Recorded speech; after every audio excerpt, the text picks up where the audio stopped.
Tulips grand hotel కు అధికారులు 50,000 fine విధించారు. రంగారెడ్డి జిల్లా తుర్కాయంజల్ మున్సిపాలిటీ పరిధిలోని హోటళ్లు, రెస్టారెంట్లపై అధికారులు తనిఖీలు చేపట్టారు.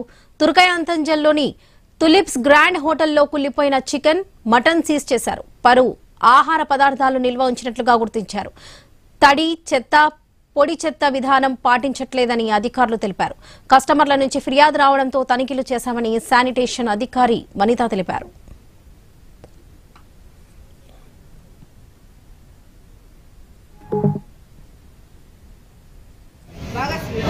ఫంగస్ వచ్చింది, తీసి అక్కడ పెట్టుకున్నాం బాబు.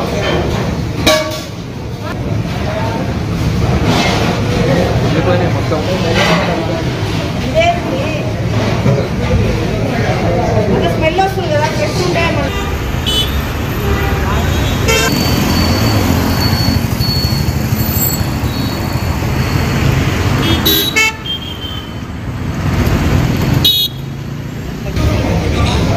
బాగా ఫంగస్ వచ్చింది, తీసి అక్కడ పెట్టుకున్నాం బాబు.